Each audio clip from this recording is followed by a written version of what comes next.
Hi అండి. నేను కాలీఫ్లవర్తో కుర్మాల కర్రీ చేశానండి. కుర్మా కర్రీ అది ఎలా చేశానో చూపిస్తాను. నేను 1/2 కేజీ కాలీఫ్లవర్ తీసుకున్నానండి. దీనిలో సగమే తీసుకున్నాను. మనం మీడియం సైజు పీసులు కట్ చేసుకోవాలి కాలీఫ్లవర్ని. మరి చిన్నవి కట్ చేసుకుంటే అండి అది కనిపించదు కర్రీలో. అలా మీడియం సైజు కట్ చేసుకుని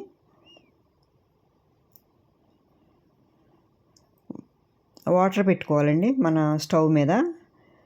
పెట్టుకుని మూత పెట్టేసుకుంటే ఇలాగా ఒక పొంగిన తర్వాత దీనిలో ఒక స్పూన్ ఉప్పు వేసుకోవాలి. ఒక స్పూన్ ఉప్పు, కొద్దిగా పసుపు వేసుకుని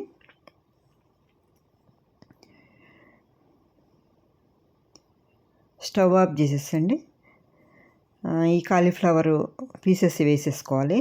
వేసుకుని నేను మూత పెట్టేస్తానండి. ఒక పావు గంట 10 నిమిషాలు అలా మూత పెట్టేస్తాను. 10 నిమిషాలైనా సరిపోతుంది.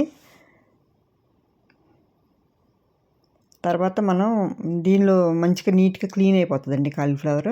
ఎక్కడైనా చిన్న పురుగులాంటిది ఏదైనా ఉన్నా కూడా బయటకు వచ్చేస్తుంది. ఇవి మనం ఒక జాలి గంటితో తీసుకుని పక్కకు పెట్టేసుకోవాలి. ఒక మీడియం సైజు కొంచెం పెద్ద టమాటాలండి, అది మిక్సీ పట్టుకుని పెట్టుకోవాలి మనం. ఒక 3 టేబుల్ స్పూన్ల ఆయిల్ వేసుకుంటున్నాను.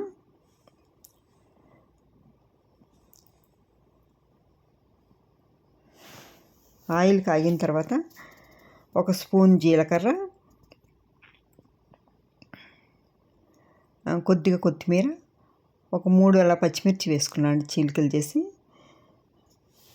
కొద్దిగా కరివేపాకు వేసుకోవాలి. కరివేపాకు అది వేసుకుంటేనే టేస్ట్ బాగుంటుంది. ఇవి కొంచెం చిటపట్లాడిన తర్వాత కొంచెం వేగిన తర్వాత అండి ఉల్లిపాయలు 2 మీడియం సైజు ఉల్లిపాయలు సన్నగా కట్ చేసుకోవాలి. కట్ చేసుకున్నాను, ఉల్లిపాయలు వేసేసుకున్నాను.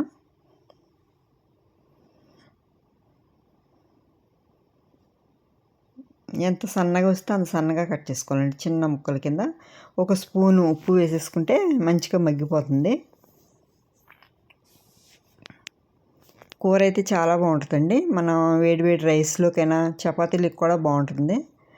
టమాటా వేస్తున్నాం కాబట్టి పుల్లగా టేస్ట్ అయితే బాగుంటుందండి కుర్మా కింద. మూత పెట్టేసుకోవాలి. ఉల్లిపాయ మంచిగా మగ్గిపోతుంది. ఒక 2-3 నిమిషాలు అలా 2 నిమిషాలు అలా ఉంచితే అండి ఉల్లిపాయ మగ్గిపోద్ది.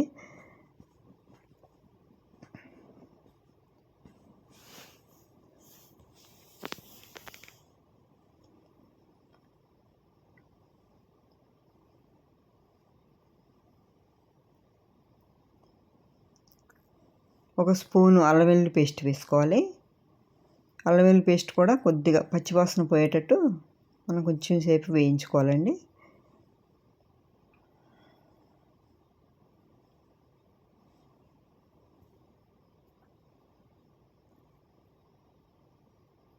నా ఛానల్ సబ్స్క్రైబ్ చేసుకోండి, లైక్ చేయండి, షేర్ చేయండి. మీ ఫ్రెండ్స్ ఎవరికన్నా లైక్ చేయండి. కొద్దిగా పసుపు వేసుకోవాలండి. అలాగే ఒక టేబుల్ స్పూన్ అంత కారం వేసుకోవాలి. మనం తినేదాన్ని బట్టుకండి. కొంచెం కారంగా ఉంటేనే బాగుంటుంది కర్రీ. అండ్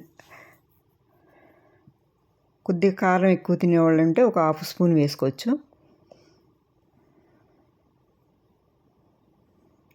కొంచెం కారం అది కొద్దిగా ఇలా కలిసేటట్టు వేయించుకున్న తర్వాత అండి మనం ఈ కాలీఫ్లవర్ ముక్కలు వేసేసుకోవాలండి.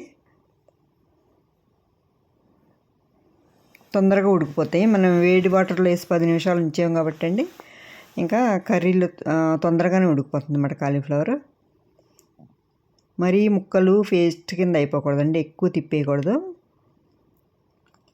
ఇలా ముక్కల కింద ఉండేటట్టు వండుకోవాలి. ఉడకాలి, ముక్కల కింద ఉండాలి.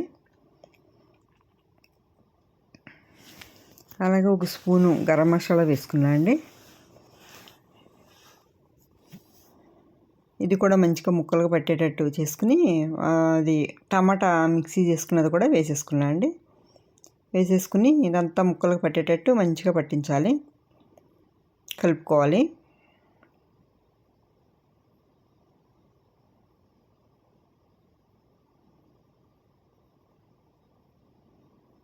అలాగే దీనిలో ఒక చిన్న గిన్నెడంతా పెరుగు వేసుకోవాలండి. ఈ పెరుగు వేసుకోవటం వల్ల అండి కర్రీ అయితే చాలా బాగుంటుంది. టేస్ట్ మంచిగా కమ్మదనం వస్తుంది, పుల్ల పుల్లగా చాలా బాగుంటుందండి. ఇలా కుర్మాలాగా చేసుకోవాలి. అలాగే కొంచెం ములిగేటట్టండి. ఇంకా కొంచెం కాలీఫ్లవర్ కూడా ఉడకాలి కాబట్టి ముక్కలు ములిగేటట్టు వాటర్ పోసుకోవాలి.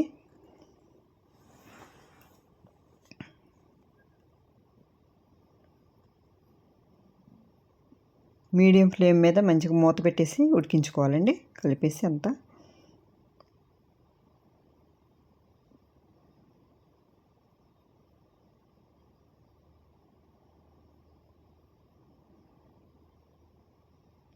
ఉప్పు చూసుకునండి, ఉప్పు సరిపోలేదు, కొంచెం ఉప్పు వేసుకున్నాను. మూత పెట్టేసుకునండి మీడియం ఫ్లేమ్ మీద ఒక 3-4 నిమిషాలు అలా ఉడికించుకోవాలి. మళ్ళీ ఒకసారి మూత చూసి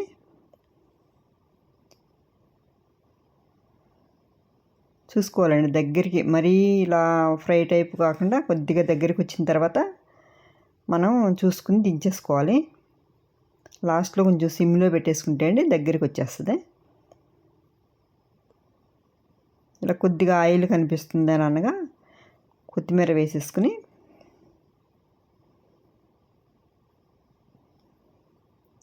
స్టవ్ ఆఫ్ చేసేసుకోవాలి. టేస్ట్ అయితే చాలా బాగుంటుందండి.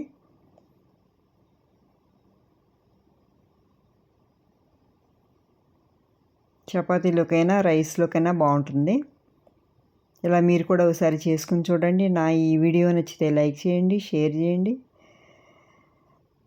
మీ ఫ్రెండ్స్ ఎవరికైనా షేర్ చేయండి, సబ్స్క్రైబ్ చేసుకోండి. కర్రీ అయితే చాలా బాగుంటుంది. ఒకసారి మీరు చేసుకుని చూడండి ఇలా. Thank you.